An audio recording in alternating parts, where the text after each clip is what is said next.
Don't Tell Me the Odds, a science fiction audio short by Wormhole Dreams. Copyright 2024. Wormhole Dreams, all rights reserved. As our small exploration vessel approached the planet Arborea, a planet in hostile alien territory, I could sense the tension from my two crewmates, Marcus and Olivia Rayburn. But I knew we were all committed to this mission, although for very different reasons. Olivia made a few minor course corrections, and we established a stable orbit around the planet. Arborea was a GZ-class planet, better known as a Goldilocks zone planet. It was home to a rare plant that held the cure to a devastating disease called flesh fade, which left its victims in agonizing pain as their skin slowly melted away. The treatment for flesh fade was synthetically manufactured on Earth, but only in very small quantities at very high cost due to the complexity. However, even a small supply of the plant could produce much more of the drug than synthetic methods. I calculated that just 100 pounds of the plant would be enough to treat every victim on Earth at a very low cost and also give us a very good payday. The payday was why I convinced Olivia and her husband to take the risk. Olivia was a great pilot, and Marcus a competent engineer. As for me, my name is Jacob Ramirez, and I'm a xenobotanist that can identify and harvest the plant. The difference is, I'm not here for the money. My father died of flesh fade, and I had to watch. The thought of the same fate falling on others, including my two children, was something I couldn't endure. This trip could bring back enough of the plant to treat everyone on Earth and drive down the price of the drug so that someone without $1 billion, like my family, could get treatment. Sounds easy, right? Here's the issue. Arborea happens to be in Dulosis territory, and the Dulosis are an alien race we needed to avoid at all costs, and for good reason. The Dulosis are a parasitic species that captures other species, like humans, and implants their young in them to gestate and hatch, which never goes well for the victims. Jacob, what does this plant look like? It's not like we have a lot of time for trial and error here. It has vibrant blue leaves and emits a faint glow. It should be more plentiful in the southern hemisphere. That's where we need to land. All right, let's start a burn and land this thing. As Olivia clutched the controls, trying to steady our descent, I was anxious. Even though all seemed normal, I never really liked flying, not even in airplanes, even if they don't turn into a ball of fire while diving toward the ground at 35,000 miles per hour. Shit. What is it? The main thruster is failing, we're not slowing down. The deafening roar of the damaged main thruster filled my ears, and a sense of panic threatened to swallow me whole. Marcus, we're coming in too fast. Marcus, can you do anything about the thruster? Damn it. Jacob, I'm trying, but it's barely hanging on. I knew time wasn't on our side. Desperately, Olivia adjusted our angle, hoping to slow down our descent just enough to make a somewhat controlled landing. Brace yourselves.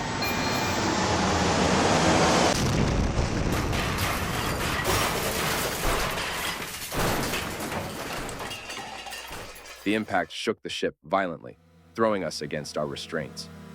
For a moment, everything went black. When I came to, I found Marcus and Olivia already unbuckling their restraints, relief etched on their faces. Is everyone okay? Yes, but I'm not sure how. That was way too close. Come on, let's assess the situation. Once outside, we marveled at the breathtaking landscape before us. Lush trees laden with an assortment of fruits and vegetables stretched as far as the eye could see. Despite our dire circumstances, the sight was undeniably beautiful. Who knew hostile alien territory could look so inviting? Luckily, Olivia was not distracted by the scenery. Okay, guys, we need to figure out how bad the damage is.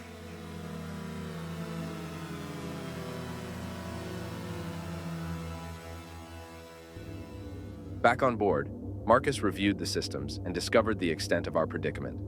The main thruster, designed for use in a planet's atmosphere, was severely damaged.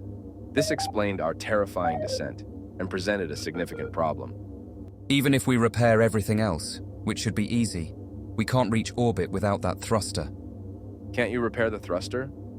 Not with the tools and spare parts we have. We're grounded until we find a solution.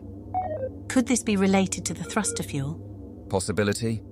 What do you mean? What's wrong with the thruster fuel? Our ship uses a highly explosive type of fuel. It can be a little unstable. Unstable? Yes, we couldn't afford the safer, more stable kind. We were not supposed to crash with that stuff on board. We're very lucky it didn't explode and end this adventure. After getting over this disturbing news, we contemplated our next move. I couldn't help but glance out the window at the paradise beyond. We had come so far, risking everything for a cure that could save countless lives. But now, stranded on this beautiful yet alien world, I wondered if we would ever make it back home. I stared at the flickering distress signal icon on the ship's interface, my hand hovering just above it. I knew we couldn't send a call for help. We were deep in Delos' territory, and if they intercepted our transmission, we'd be signing our own death warrants. Hey guys, any progress on the thruster? Nothing yet. Every time we think we've made a breakthrough, the AI simulations show us falling short of reaching orbit. Maybe the problem isn't with the thruster itself. What if there's something wrong with the fuel? Unlikely. I've already checked the fuel lines, and the composition is stable. At least, as stable as this stuff can be. We just have to keep trying, otherwise we'll never get off this planet. Sure, but let's not forget why we're here. We need to find that plant. Jacob, you focus on finding the plant while Marcus and I work on the ship. We'll get out of here one way or another. Over the next month, I trekked through Arboria's lush forests, scouring every inch of the landscape for any sign of the elusive plant. Meanwhile, Marcus and Olivia labored over the damaged thruster, running simulation after simulation without success. Exhausted from hiking through the forest, I finally found a large growth of the plant.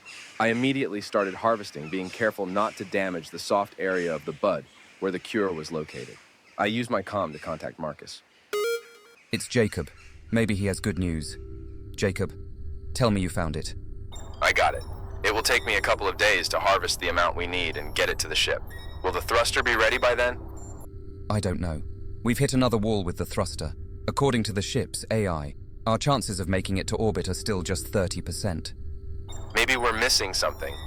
Look, Marcus, if all other systems are functioning properly, there must be a way to fix that thruster.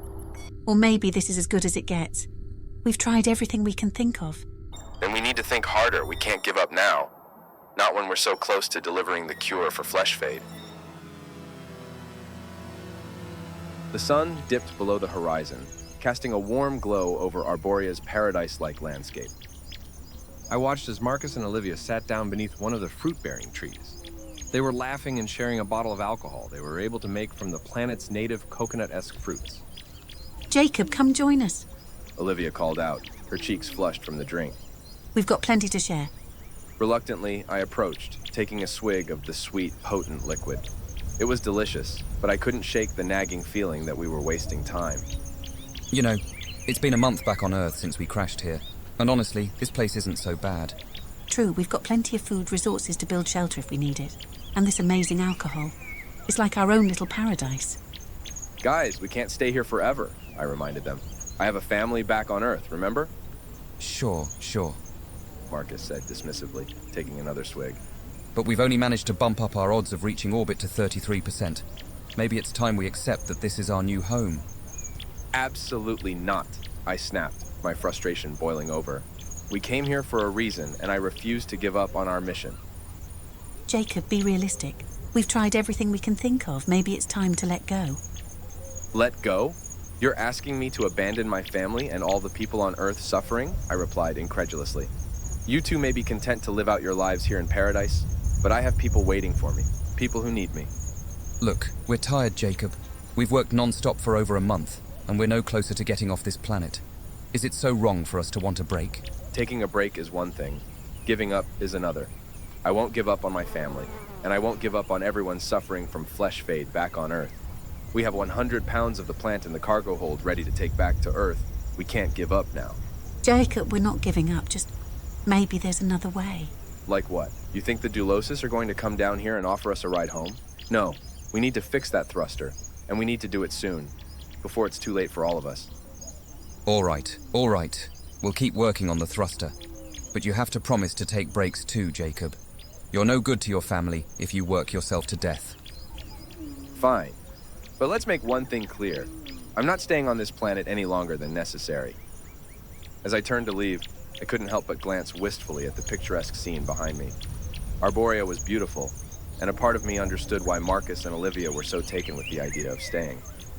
But I had made a promise to myself, and I intended to keep it, no matter how difficult the journey ahead. The sun dipped low on the horizon as I pored over the AI's calculations, searching for any alternative that could get us off this planet. My fingers traced lines of code across the holographic screen.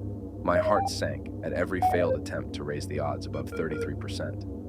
Jacob, what are you working on? An idea, I think. I think I might have found a solution. Marcus stepped behind Olivia and gazed at the panel on the outside of the ship where I was working. Really? When did you become a ship's engineer? I'm not, but the AI is. Look, Marcus, we're not going to make it to the edge of space with this thruster, I admit that.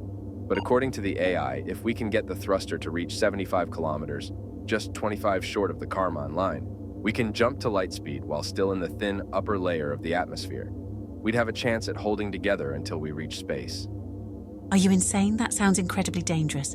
Jumping to light speed in even the thinnest layer of the atmosphere would peel the hull off this ship in a nanosecond.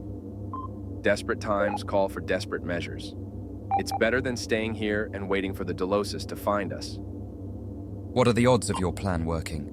According to the AI, it's a lot better than our current 33%. What odds does the AI actually give us, Jacob? Just trust me, much better than 30%. A lot better. Come on, let us ask the AI ourselves. The two angrily pushed past me and entered the cockpit. Fine, see for yourselves. But I tell you, it's better odds than facing the Delosis. AI, what are the odds of success for Jacob's plan? Odds of survival are 50%. The AI responded, its tone emotionless. Half? Hell no, we're not risking our lives on a coin toss. But we can't stay here either. The Delosis control this space, and they could show up anytime without warning. Jacob, we've been here this long without any sign of them. We're safe here, and we can't risk our lives on such a dangerous plan. Safe? You think hiding out in enemy territory is safe?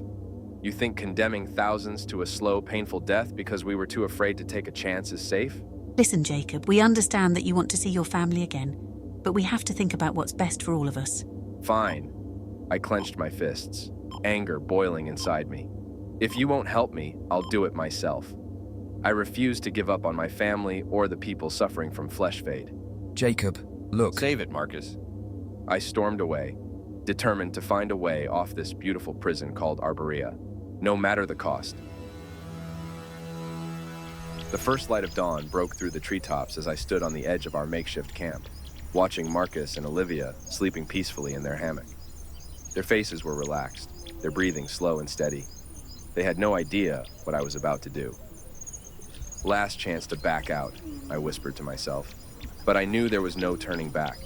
This was my only shot at getting home. Stepping onto the ship, I locked the outer hatch and made my way to the cockpit, my fingers trembling slightly as I initiated the launch sequence. Jacob, what are you doing? Olivia's voice came through the intercom, her tone a mix of confusion and concern. Preparing for takeoff. I'm going through with the plan. Are you insane? You'll kill yourself. Maybe, but I'd rather die trying than rot away on this planet knowing I could have saved lives, including my own family. Wait, Jacob, we can talk about this. Goodbye, Olivia. Goodbye, Marcus. I activated the thrusters, feeling the familiar rumble beneath me as the ship began to rise into the sky. Stop him. Olivia shouted from outside the ship, but it was too late. The ship soared higher and higher, the lush green canopy of Arborea shrinking beneath me. Please, Jacob, don't do this. If I make it, I'll send help for you both. I promise. As the ship gained altitude, I watched Marcus and Olivia standing together on the ground below, their hands shielding their eyes from the sun as they stared up at me. They looked so small, two tiny figures against the vast expanse of Arborea. For a moment, I thought maybe they were right, that I was a fool for attempting this dangerous plan. But the memory of my children's laughter, their smiles, the way their eyes lit up when I told them stories about life among the stars, that was worth any risk. The ship continued to climb, the sky around me darkening as I approached the outer reaches of the atmosphere. My heart raced, adrenaline coursing through my veins as I prepared to engage the FTL drive. Was this really going to work? Or would I end up just another casualty, swallowed by the void of space? Come on, I murmured to myself, watching the altimeter tick closer to the 75-kilometer mark. Just a little higher, What do you see? He's still climbing, and he's past the halfway mark. You think he'll make it? I hope so. That's probably our only hope now. He's almost there. Maybe... Damn, the ship's exploded. He's done. What a fool, what a damn fool. From my perspective, the world outside the ship's viewport was a swirling kaleidoscope of color as I pushed the thrusters to their limit, climbing higher and higher into the atmosphere. At 50 kilometers up, the alarms blared relentlessly in my ears, a cacophony of dire warnings that I was pushing the damaged thruster beyond its limits.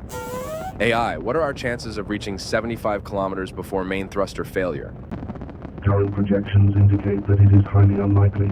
The AI responded calmly, as if reporting the weather. I gritted my teeth, sweat pouring down my face as I tried desperately to think of a way out of this mess. AI, how large of an explosion would occur behind the ship if we ejected the remaining thruster fuel and ignited it? Would it be enough to push us to the Kármán line? An explosion with a force of 4.184 gigajoules, equivalent to 1 metric ton of TNT, it would instantly destroy the ship. How much fuel could we ignite that would boost us without destroying the ship? Using 25% of the remaining thruster fuel would not destroy the ship at this distance and result in an explosion that would boost the ship to the Kármán line. However, the odds of survival are... Just do it. Initiating ejection sequence. There was a brief moment of silence, the calm before the storm, and then a massive explosion rocked the ship, sending it hurtling through the thinning atmosphere. The force of the blast slammed me against my seat, and darkness swallowed my vision. When I came to, the AI's voice was a soothing balm amidst the chaos. The ship has successfully reached a stable orbit. All systems are functioning properly. My gamble had paid off. I was going home. AI, prep the FTL drive. I require additional time to prep the FTL drive. Estimated time 3 minutes. Okay, fine. I can wait another 3 minutes. No problem. Do it. I began to relax and enjoy my success when suddenly a new threat loomed in the viewport. A Delosis warship, its sleek, predatory form appearing out of the blackness like a shark scenting blood. I cursed out loud. I'd come so far, only to be stopped by the very enemy we'd been trying to avoid. I just hoped I could stall them for 3 minutes. The cold, metallic voice of the Delosis commander cut through the silence like a blade. Human vessel prepared to be boarded. FTL status? 2.5 minutes. Now my concept of time had changed. 2.5 minutes was an eternity when facing the Delosis. I needed to buy myself some time, and fast. My eyes darted around the cockpit, scanning for any inspiration, any idea that might help me stall these beasts. Open a channel to the Delosis ship. Commander, I'm afraid there's been a misunderstanding. You see, this is no ordinary Earth ship. It's an experimental warship equipped with the latest technology and weaponry. Unless you want your ship vaporized, withdraw now. Is that so? That is so. In fact, our mission is to capture Delosis specimens like yourself and bring them back to Earth for re-education. So if anyone should be preparing to be boarded, it's you, asshole. The Delosis ship commander has closed communication. Good. Let them chew on that for a minute. FTL drive will be active in 60 seconds. Perfect. Keep me updated. I leaned back in my chair, feeling more confident than I should have considering the situation. Then suddenly, the Delosis commander boomed in the comm.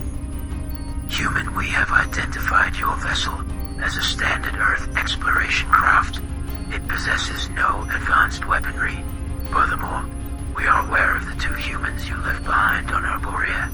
You will be taken as well as your companions on the surface. FTL is online and ready to jump to light on your order. I hesitated, glancing at the view screen where the Delosis ship loomed menacingly in front of me. My mind raced back to Marcus and Olivia. I couldn't just leave them to face the Delosis. I owed them that much. AI, is there any way we can jettison the remaining thruster fuel toward the Delosis ship, ignite it, and jump to light speed before we're caught in the blast? The explosion would have the force of 3 gigajoules, enough to completely destroy the Delosis ship. The timing will be close, and the odds of survival are only... I don't need the odds. Just do it. preparing to jettison fuel and ignite on your command. I opened communications with the Dulosis one last time. You know, you caught me. I lied about this being a warship. I guess you can come get me now.